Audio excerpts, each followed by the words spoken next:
بسم اللہ الرحمن الرحیم۔ السلام علیکم ورحمۃ اللہ وبرکاتہ۔ والدین کے ساتھ میدان حشر میں سلوک کرنے والے کا عجیب قصہ۔ ایک شخص کے میزان عمل کے دونوں پلڑے برابر ہو جائیں گے۔ اللہ تعالیٰ فرمائیں گے تم جنت والوں میں سے نہیں ہو اور نہ ہی دوزخ والوں میں سے ہو۔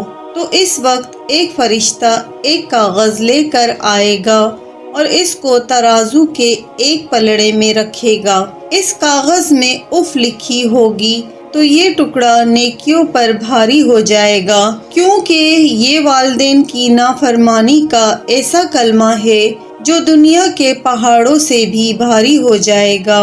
چنانچہ اسے دوزخ میں لے جانے کا حکم کیا جائے گا۔ کہتے ہیں وہ شخص مطالبہ کرے گا کہ اس کو اللہ تعالیٰ کے پاس لے چلے تو اللہ تعالیٰ فرمائیں گے اسے لوٹاؤ۔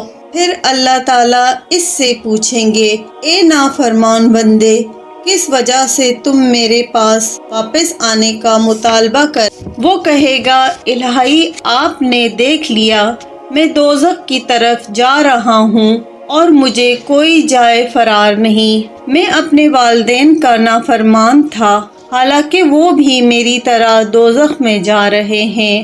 آپ ان کی وجہ سے میرے عذاب کو بڑھا دیں اور ان کو دوزخ سے نجات دے دیں۔ فرماتے ہیں اللہ تعالیٰ ہنس پڑیں گے اور فرمائیں گے تو نے دنیا میں تو ان کی نافرمانی کی اور آخرت میں ان کے ساتھ نیک سلوک کیا۔ جا اپنے باپ کا ہاتھ پکڑ اور دونوں جنت میں چلے جاؤ۔